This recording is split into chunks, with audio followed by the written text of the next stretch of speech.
let's watch this. Because you're the only one that I felt like I could get good advice from on this very particular topic. Sure. Was I wrote Stavros was one I wrote because I did Hasan Piker's show, and there was all the like dog electric collar things. And I'm like looking on the internet, I'm like, the internet's crazy.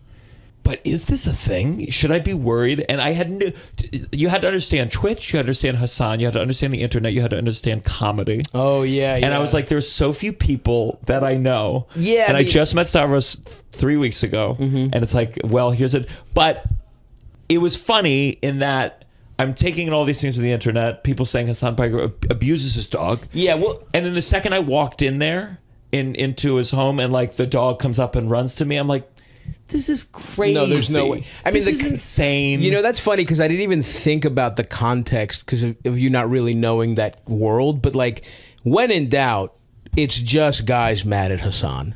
Yeah, he is the biggest lightning rod because like between I mean, literally, they act towards Hasan the way they think he acts to his dog, where it's like he's like. You have far left politics, which immediately kind of, you know, people attack you for whatever. But then he's just a piece of ass. And what most of the, and he's rich, and what most of the like, he's like the perfect guy in a lab. He's like a hot Muslim who talks about left politics and got rich off their platform for video games, but he talks about, you know, how Trump is bad on it, and it's like, of course, it's like you invented a guy for the stereotypical like groiper incel, you know, whatever fan to be mad at. Having said that, he is a piece of shit. He's a Turkish dog as far as I'm concerned, and I don't want to. Do not clip me. Whatever you do not clip me giving him compliments. Yeah, that is my one thing I would like. Yeah, too late, big dog. We know the truth now. You up. Like, I don't want to be seen on the record as supporting Hasan too much because I also hate him for those exact reasons. And I am looking forward to his inevitable downfall when the Trump-controlled media does take his Twitch account away. Yes, that'll be the one silver lining. When we lose freedom of the press, Hasan will have to go back while to he's on stream. The chat will be like, bro, this is why I love. Loki, this is part of the reason why I love my New York friends, even ones that are not like expressly political. Like Stavros is a comedian, right? Obviously, he has a political worldview. You know it. It comes out in his comedy every now and then. But he's just like, he is what you would bracket off as like an apolitical person, right? Like the way that his content works. And yet, like, he has a decent working understanding of how this environment works and how people react to certain things. Like, he has a much... maybe it's from like years and years of doing this, because like you can't be a successful comic by just simply unfolding on the scene. Like Stavros for years did small rooms and had to test out his material in front of real crowds. And I feel like that obviously plays a role in your understanding of the world. But this is why I always say like New York is so much better for me in general. 'Cause like most people in Los Angeles, I wouldn't say they're fake. That's the easiest thing to say. Oh, they're fake. Like, no, it's not. They're just scared, okay? They don't know enough about politics. They don't want to understand it. And they are generally kind people that have, like, decent politics, but they're so terrified of having a blemish on their record. And I think right-wingers use that against people like myself by trying to make me as toxic as possible in the eyes of all of these like apolitical content creators by just like harassing them endlessly and doing the same shit they do to me to other people to punish them until they just come out and become like anti-Hasan writers. It's nutty. This LA shit is bull. Y'all don't even have real weather. When you're in New York, you get the real shit. Okay, calm down. New Yorkers, even if they're not political, have an elite meter. That's the difference. They also just literally don't give a fuck what people outside of New York think. Yeah. Why are they afraid about the blemish? What do you mean? If your entire output is designed around being a person that everybody likes and you can get along with every single person, then you never touch politics. Do you think it's an accident? Do you think all of these content creators in LA are oblivious to ICE raids that are going on, to Donald Trump, to all this shit? You think they just like live in ivory towers where they're completely oblivious? No, they're not. They know what the fuck is going on. But also, in the words of Michael Jordan, Republicans buy sneakers too, okay? That's it. Streaming for the most part is a popularity contest. And that's precisely the reason why a lot of people who don't want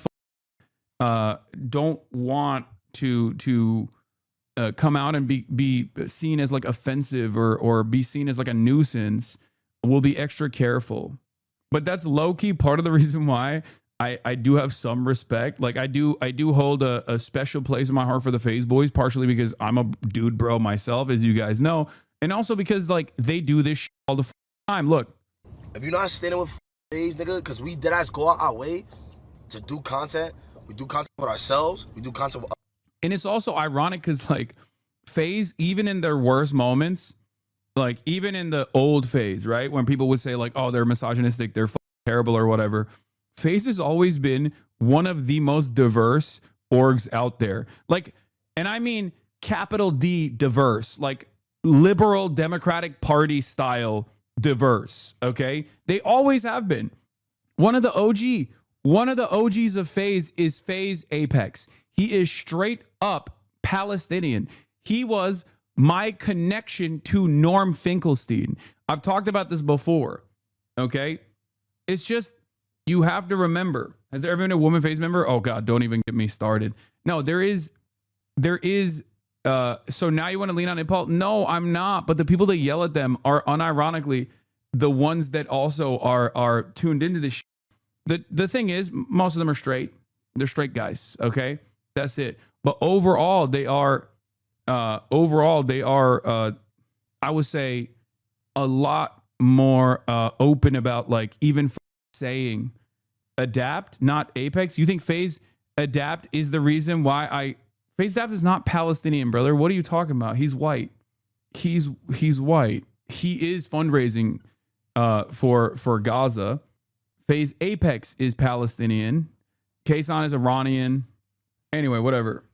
The point I was making is that like they do stand on some of this stuff, and I respect it. It's good. At a time when a lot of other people don't, you know? Other people, we show love to everybody. Not one community will ever feel left out, ever, bro. We show love to every single community. Free Palestine, cancer, ICE, nigga. This is the same shit we've been saying this shit the entire time, bro. We don't have to sit here and openly be on some, yo, we love these people, we love these people. We have never shown no hate to any group, ever.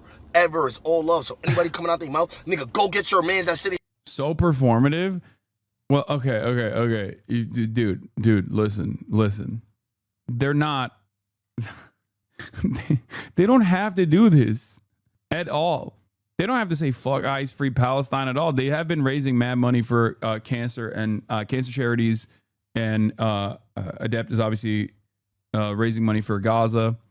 They do also have, you know, a lot of problematic jokes and shit like that they engage with. And that's precisely the reason why a lot of people from the outside look at that and go, oh, these guys are awful. And that's it. That's it.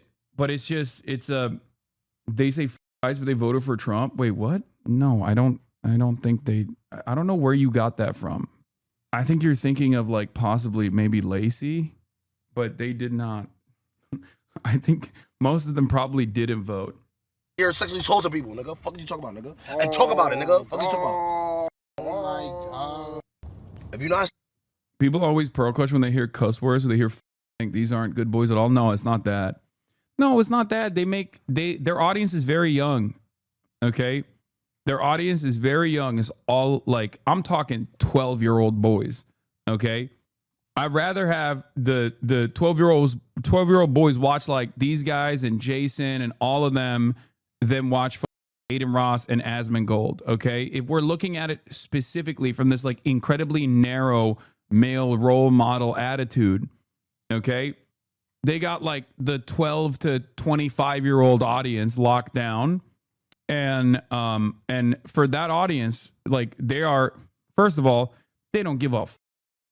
Okay, they do not even remotely care about like being problematic. As a matter of fact, it's like probably much easier for them to do like jokes of that sort or whatever. But the bar is in hell is my point. The bar is in hell. And bro, there ain't no 12-year-old on Twitch. These guys aren't just on Twitch. You're forgetting. They're also on TikTok.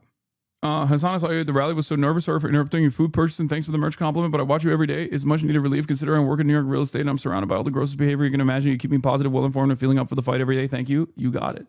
Keep up the good fight. Yeah. No, Hasan, you should isolate them from everyone and talk shit about everything they do. That'll make the left seem fun and something more than petty grievances. Yeah. It's just like what you can't say about Adapt is that he's faked the trick shot. I would never say that. He's never done that. You can say anything you want about him, but you can't say that. Okay. This is the salt strat. I know. Don't even get me started. I don't want to even get into that. But yes, it is a little bit like salting. Petty grievances, yet as homophobic jokes. Please be for real, y'all. PMO. My point is, they just don't like. They see all of this as woke noise, right?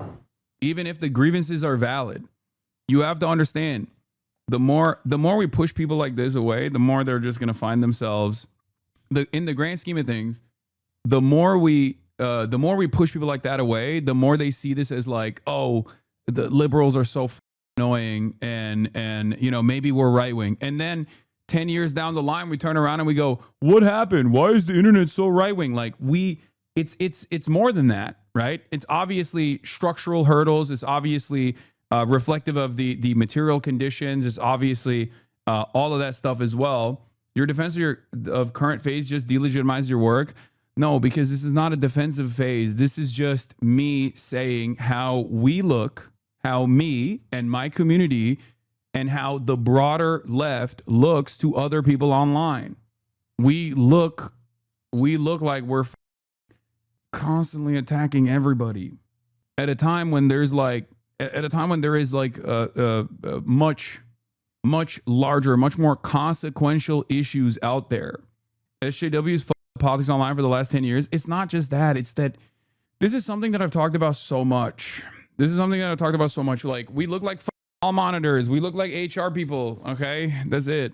And I'm never going to be able to work against this, especially because people can't parse through valid grievances and blemishes that people have in their track record that they highlight and turn into like a massively consequential difference in opinion. Okay. Like, even when I'm talking about this, you say, so just never push them back and accept bigotry. There's a big gap between don't push back against bigotry and ostracize them. Exactly. That's what I'm saying. I'm not saying don't push back on bigotry. When have I not pushed back on bigotry? If I can't even make this point, without everybody literally in my own community hammering this shit down my throat, then if I can't even get charitability on this, then we got a big ass problem. That's my point. It's because you aren't making a good point. Is your point that we should seek to explain to people why they shouldn't be offensive, or what is the argument that we should be okay with people being more right-wing if they aren't political? No, it's the first thing. Like, the way I do this in my real normie experiences, if I see someone around me say something bigoted, right? And this happens all the time because normies in the real world have a lot of right-wing attitudes on social issues. Right-wing culture is very dominant in the minds of normies, right? And there are obviously a lot of systemic factors at play here. You have tens of millions, if not hundreds of millions of dollars being poured into think tanks and advocacy groups on the right to set up the most appropriate anti-trans narratives that they can find. They go back to the drawing board when they fail, like with the trans bathroom bill in North Carolina. They go back to the drawing board and they find a new way to just like hammer in the point that like trans people need to be forcibly excised from society. Like, this is a endless battle, an endless struggle, right? It is very, very difficult to combat. So when you see it in the real world, like, you have to offer pushback. I'm not saying that you shouldn't. That's ridiculous. Okay. But the way that you do it in the real world is always going to be different than the way you do it online, because online, it just turns into noise. It turns into passionate advocacy in general. And then if anyone even turns around and says, hey, we should of course not allow bigotry of any sort to exist, but there are probably better, more appropriate targets to unload into out there. Even when someone makes that argument, people go, "What do you mean? You just love bigotry. You just want to be friends with all your bigoted friends. You're bigot yourself. You're fascist. Blah blah blah. All this shit." And we're too annoying about it sometimes. I see what you're saying. It just pushes people for exactly because the average person doesn't have the average person has not put a lot of thought into this. The average person, the normie, unless they have like one close associate who is trans or one close associate who is from a marginalized background that has actually communicated their real world experiences to them, the average person, and no, not the average white person, stop with that shit either. It's more often than not white people, white men specifically, but it's not always white men specifically. This is how Kamala Harris and the Democratic Party lost the entirety of the Hispanic vote. Okay, stop. This is what I try to describe to people where I'm like, it's not just white people. White people majority, sure, but like it's not just white people. You're failing to see it. Okay? So my point is when someone hasn't already signed up to be woke and overcome a metric ton of propaganda that is constantly beamed in their collective consciousness that like these people are weird, these people are gross, these people are violent, right? If they haven't like leaned into, if they haven't actually pushed back against that at all and deconstructed some of this, some of their earlier social conditioning, and the only thing they see is people broadly coming after them, even if they're like kind of trying to be good to the best of their ability, when there are infinitely worse actors out there who are very clearly streamlining right-wing propaganda and also come across as much more forgiving and much more accepting. That's how we lose in the long run. That's how we lose in the long run. This doesn't mean that you don't say, hey, time out, stop the hate. Okay? You should do that. I do it all the time, and you should too. If you see something cringe, you go, hey, that's a little bit cringe, big dog. Where'd you learn that? Time out. Stop the hate. Okay? Straight up. But you have to do it in a way where it's like you don't come across like a all monitor, because it sucks, but we're not very good online. The online spaces are not very good and not very disciplined in the way that they push back on this stuff.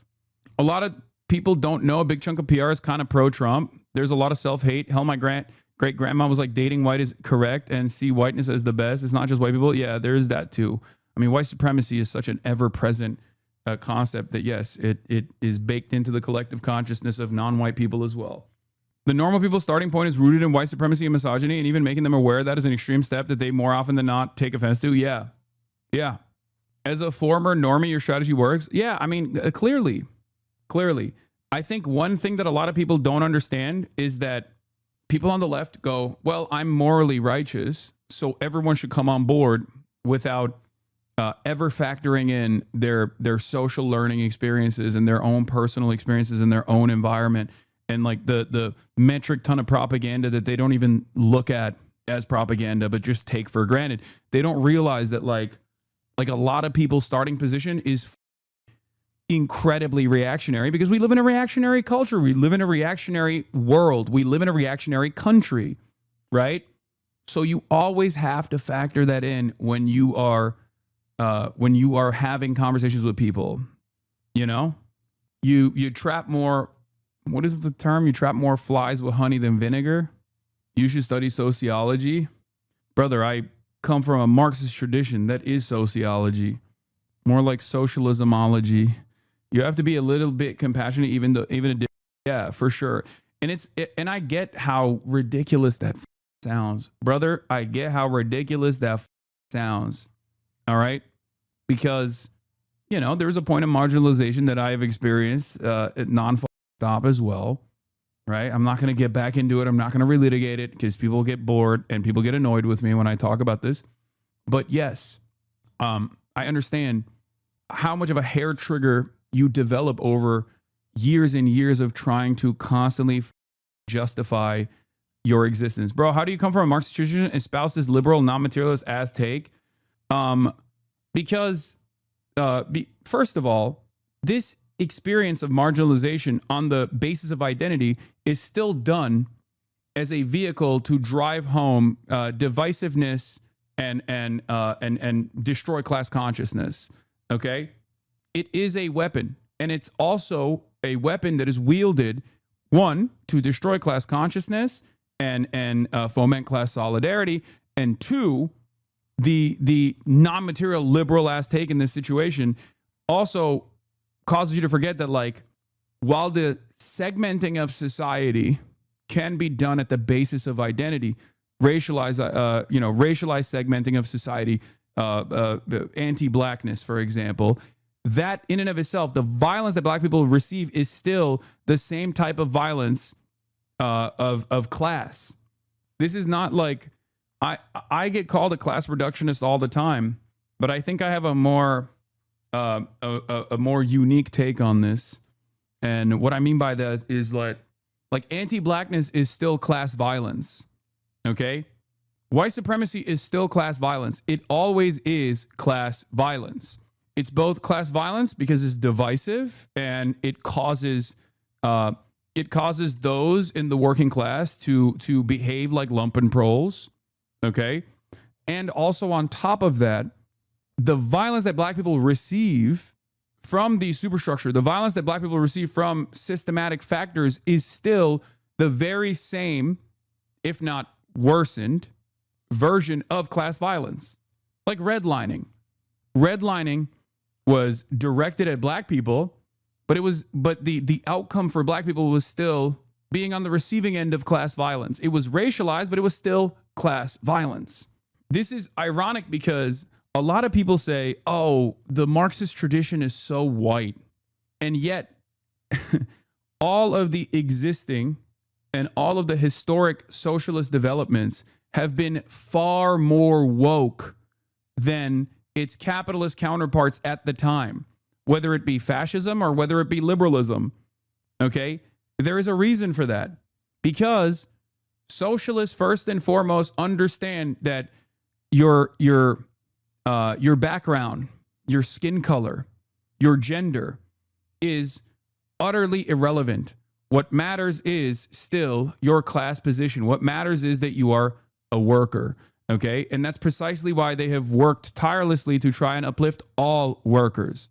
This doesn't mean that you eliminate, or this doesn't mean that you don't factor in these other immaterial identity markers, especially if there is identity markers that are specifically designed to divide the working class.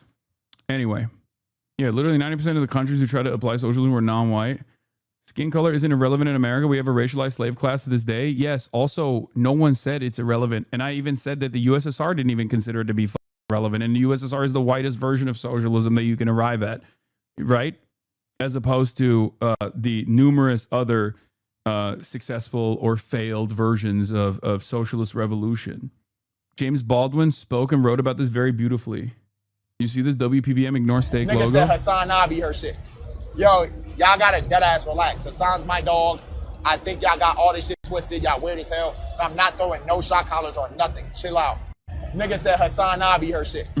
Yo, Love the Cowboy Bebop shirt, my fellow millennial. All right, let's look behind you. Look behind you. Look behind you. It was more just like the thing of where I had my. Okay, but what about people like in this in your orbit who are literally making fun of Palestinians getting genocided, yet no one in the streamosphere is calling them out? What is this? What fan? What the fuck did fan do? Dude, see, this is what I mean. We're like, now we're 8 steps deep into discourse. Like, I don't give a shit. Okay.